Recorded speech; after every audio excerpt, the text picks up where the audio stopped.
Shalom, chers bien-aimés, shalom, cher peuple de Dieu. Voici votre sœur Oprembach. Bienvenue à cette émission spéciale de votre plateforme, la réaction à une action du 3e Exode. On est là à Chicapa, c'est votre sœur Op des États-Unis. Et là, on va vous laisser que notre invité puisse se présenter. Merci beaucoup, mes bien-aimés qui nous écoutent de loin. Moi, c'est votre frère, le pasteur Josué. Des fois, ici à Chicapa, je suis connu. C'est le pasteur Josué qui prêchait Jésus comme son Dieu, comme un rédempteur dans des temps.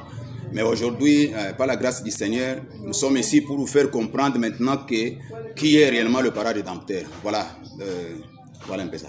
Merci beaucoup, cher pasteur, chers téléspectateurs. Vous avez écouté notre pasteur José Kadiata vient de nous dire qu'il était un ancien adorateur de Jésus-Christ. Et là, c'est un vrai adorateur de William Branham. Cher révérend, sans plus tarder, on a quelques questions à vous poser, 2 questions. Oui. La première question est celle-ci, révérend. Cher révérend, est-ce que... avant d'aller plus loin, nous aimerions connaître, selon la Bible et le message, qui est celui qu'on appelle parent rédempteur. Merci beaucoup, la journaliste, notre sœur Hop. Selon la Bible, si on peut aller directement dans Ruth chapitre 3, au verset 1 jusqu'au verset 2 là-bas, je vais un peu combiner directement avec l'idée du message. C'est lui... qu'on appelle parent rédempteur, il doit accomplir des critères. Je peux donner, il doit être un proche parent. Pas un parent éloigné, mais un proche parent. Et puis je peux même ajouter aussi le deuxième critère, il doit être une personne digne de racheter quelque chose perdu. Voilà un peu. Et puis je peux ajouter même, bon, il doit aussi être notre frère. Voilà. D'accord, révérend, merci beaucoup. Vous avez dit qu'il doit être quelqu'un de digne, quelqu'un qui peut nous racheter, et vous avez dit une écriture dans la Bible. Est-ce qu'il y a une écriture dans la Bible que vous pouvez donner pour le spectateur de lire un peu, même s'il y a beaucoup, donnez-nous juste une qui peut montrer que le Seigneur Branham, c'est notre parent rédempteur. Voilà, selon la Bible, ils peuvent lire simplement dans Ruth chapitre 3, au verset 1, là, ils peuvent descendre. Alors, dans le message, parce que nous, du message, la Bible est devenue nouvelle. C'est pourquoi nous avons une compréhension selon le message. Là, ils peuvent lire dans le message intitulé La brèche entre les stages de l'Église et les 7 sceaux. Donc, prêché le 17, 3e mois 1963. On peut lire même au paragraphe 138. D'accord. Là, Branham dit, dans la Bible, dans le livre de Ruth, quand vous lirez, vous allez voir qu'on appelait cette personne le Goël. On l'appelait le Goël. Autrement dit, c'était quelqu'un. Quand on dit quelqu'un, donc on voit une personne. C'était quelqu'un qui pouvait satisfaire aux exigences. Et le Goël devait pouvoir le faire. Il devait être prêt à le faire. Et il devait être un parent, un proche parent, pour pouvoir le faire. C'est pourquoi j'ai dit non, pour être un parent rédempteur, il faut être un proche parent. Avoir l'autorité de le faire, le pouvoir de le faire. Voilà un peu. Et révérend, sans plus tarder, est-ce que Jésus était un parent rédempteur? Bon, en réalité, si je peux aller plus loin, Jésus n'était pas un parent rédempteur. Pourquoi? Parce que être un parent rédempteur, c'est accomplir quelques critères. Si on peut aller plus loin, Jésus n'est pas notre frère. Jésus est né virginalement. Donc un parent rédempteur, c'est quelqu'un qui est né comme moi. Oui. Et puis deuxièmement, Jésus ne peut pas être un parent rédempteur parce que Jésus n'a pas eu le pouvoir même de briser les seaux. Lui-même, Jésus, quand on lui a posé la question sur les seaux, il a manqué même à découvrir. Il ne connaissait même pas le 7e seau. Voilà. Cher peuple de Dieu, vous avez écouté vous-même ce que le révérend pasteur José Kadiata vient de dire, que Jésus n'était pas notre parent rédempteur parce qu'il n'est pas notre frère de sang. Ça nous amène à notre deuxième question, révérend. Si vous avez quelque chose à ajouter à notre première question, ou on peut passer à la deuxième question. Bon, je peux donner même une citation simplement. D'accord. Qui prouvera que Jésus n'est pas notre parrain rédempteur, parce que dans ses enseignements, il n'a même pas prêché le 7e sceau. C'est pourquoi je cours directement dans question-réponse sur les sceaux, si je peux trouver ça. Je crois paragraphe 56. Voilà. Pour prouver que Jésus n'était pas notre parrain rédempteur. Question-réponse sur les sceaux, paragraphe 56, il est dit, vous voyez, toute la question est enveloppée ensemble. Et nous avons examiné ce que Jésus a dit ici. Ils ont posé 3 questions. Donc les 3 questions ici, selon la Bible, c'est dans Matthieu 24, 36. Donc, comment la guerre et tout ça, il a dit le jour et l'heure, il a dit, la Bible dit que Jésus a dit que personne ne connaît, selon la Bible. Maintenant, selon Branham, Jésus a commencé à répondre, mais il a oublié le verset 36. C'est là où Branham dit, ils ont posé 3 questions, voyez. Quand ces choses arriveraient-elles, quel sera le signe de ta venue? Et qu'en est-il de la fin du monde? Branham dit, il a enchaîné tout ça, c'est-à-dire il a commencé à répondre. Et il nous a fait sortir chacun d'eux sous cela, sauf un. Qu'est-ce que c'était? Le 7e sceau. Si vous lisez la Bible, la question qu'on a posée à Jésus, il a dit personne ne connaît le jour et l'heure. Selon la Bible, c'est Matthieu 24, verset 36.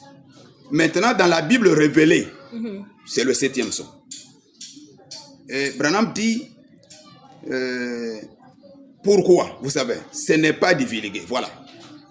Donc Jésus, pour donner une solution à ça, Jésus n'est pas notre parrain rédempteur parce qu'il n'est pas digne pour ouvrir les sceaux. Il ne connaissait même pas les sceaux. Voilà un peu.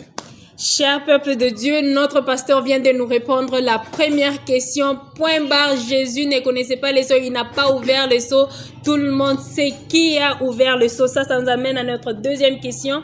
Cher pasteur, comment et quand est-ce que ses parents rédempteurs devaient venir et faire valoir son droit sur nous, c'est-à-dire nous racheter? Je peux répondre un peu directement. Le parrain rédempteur, quand est-ce que ce parrain rédempteur allait venir pour racheter? C'est quand le parrain rédempteur qui est Dieu là allait devenir un homme sur la terre. Alors je vais pour maintenant prouver que depuis Genèse, même du temps de Jésus, il y a une déclaration de Branham qui va nous prouver que Jésus et Dieu a marché sur la terre aujourd'hui. Sur la terre. Je vais le prouver dans le grand réveil imminent de l'infusion du Saint-Esprit. D'accord, cher peuple de Dieu, vous avez écouté le prédicateur, il est en train de nous chercher à la prédication, il va nous lire, il a dit les parents des rédempteurs devaient devenir un homme sur la terre, et il a aussi dit que le parent rédempteur marche sur la terre. Alors, dans le grand réveil imminent de l'infusion du Saint-Esprit, prêché le dimanche 18 juillet 1954, je vais aller directement à son paragraphe 36. Voilà. Je lis un peu le petit B. Je vous assure, d'abord maintenant on commence par dire je vous assure. Frère, aujourd'hui, si jamais il y a eu un temps, au mieux de mes souvenirs, ou de tout temps que j'ai pu, quand il dit tout temps, c'est-à-dire même du temps de Moïse, tout temps, ou de tout temps que je peux voir dans les écrits sur l'histoire, depuis le départ de notre Seigneur Jésus. Vous voyez qu'il exclut Jésus. Et la venue du Saint-Esprit dans le premier âge, c'est aujourd'hui qu'il y a un signe. C'est aujourd'hui que le miracle bouge. C'est aujourd'hui que Dieu est en train de marcher devant dans cette nation. Alors comprenez bien que même si on peut parler de Moïse, ce sont des types. Les ombres, ce ne sont pas une réalité. Donc avant l'ouverture des sceaux, on présumait. Donc quand on présume, il n'y a pas une réalité. Maintenant, au moment où Jésus est venu, on a dit qu'il est un parrain rédempteur, mais il n'a pas accompli les exigences. Alors comme il n'a pas accompli les exigences, il est parti. Maintenant, depuis ce temps-là, selon même l'histoire, c'est aujourd'hui où le Dieu du ciel lui-même a marché sur la terre.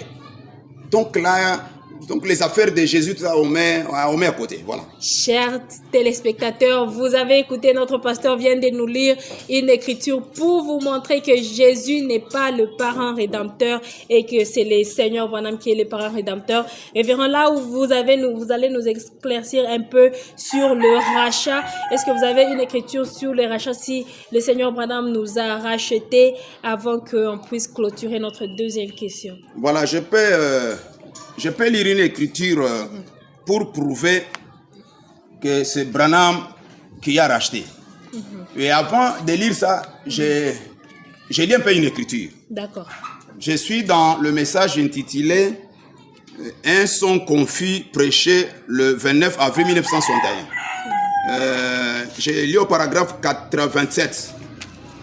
Je crois que cette écriture peut combiner tout. D'après moi. D'accord. Je lis au petit, je commence. Il est ici. Exact. Priez maintenant. Ça, c'est vraiment lui-même qui parle.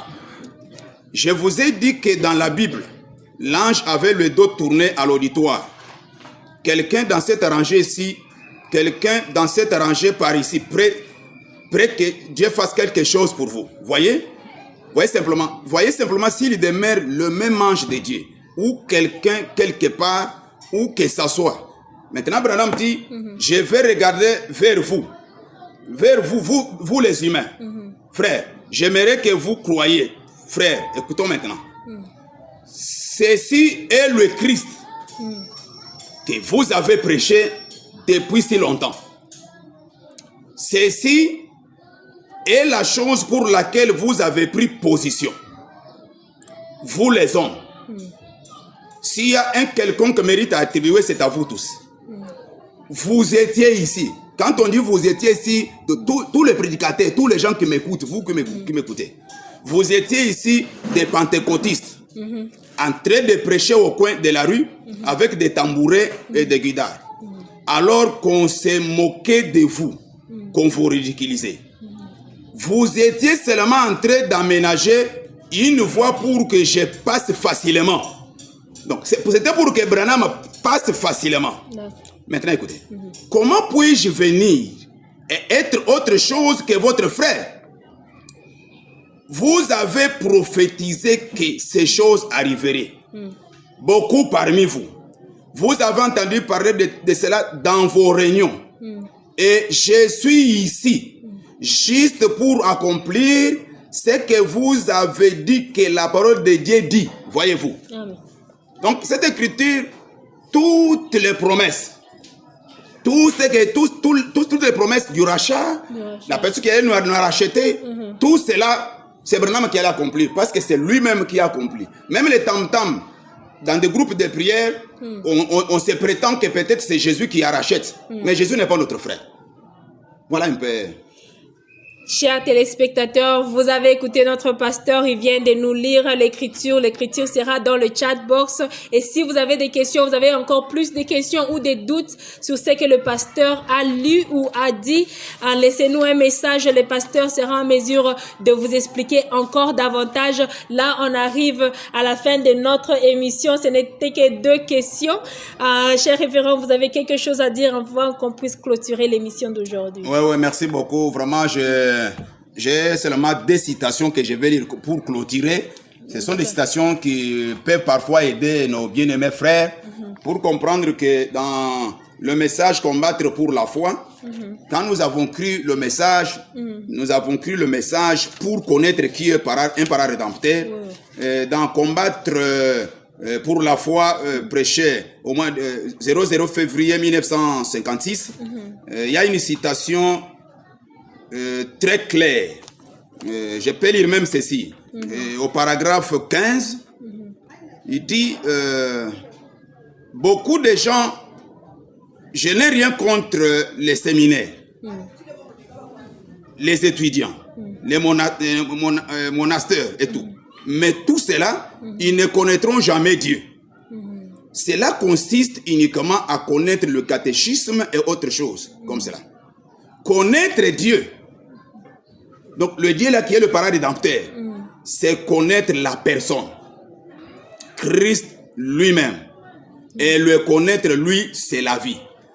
C'est pourquoi je peux ajouter, une fois que vous connaissez le parrain rédempteur, c'est la vie. Vous avez la vie. Maintenant, toujours dans ce même paragraphe, dans ce même message, paragraphe 32, les gens du message, ils ont cette photo. Cette photo, même si vous êtes du message, ne résiste pas à croire cette citation, parce que dans le tabernacle du message, ils ont cette photo. Maintenant, Branham dit, combien ont déjà vu sa photo? Là où on avait pris cela.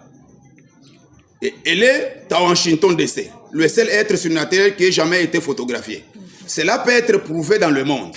On a des histoires de fiction sur des hommes dans une forêt et tout comme cela. Mais cela, c'est toujours avéré faux, voyez. Mais ils ont cru ceci. Et beaucoup d'entre vous ici étaient présents quand cela a été pris. Je termine. Je n'irai pas une autre citation. Il y a quelques semaines, les appareils photo allemands ont pris cela en Allemagne, en 3 différentes reprises. Et c'est celui que vous voyez sur la photo. Il est ici maintenant même sur l'estrade. Donc la personne qui est sur la photo, Branham, la même personne en train de nous prêcher. Voilà le parrain rédempteur. Cher peuple de Dieu, merci beaucoup, révérend. Le révérend vient de nous prouver le parrain rédempteur et il a lu là où le Seigneur Branham est en train d'expliquer sur la photo. Il est sur la photo et il est là, c'est-à-dire que vous comprenez que Branham est double de lui-même. Alors, révérend, merci beaucoup et une salutation à la famille Branham. Merci beaucoup. Merci je sais que vous avez beaucoup des écritures. Là, on vraiment peut... le temps. Le temps n'est pas avec nous. C'est pourquoi je veux conseiller à tous les pasteurs qui sont restés en train de prêcher Jésus. Qu'ils viennent qu'on prêche Branham tous ensemble. Ouais, merci beaucoup. Mais des salutations à la famille Branham. Vraiment que le Seigneur Branham vous bénisse tous partout. Ciao. D'accord, merci beaucoup. Merci beaucoup.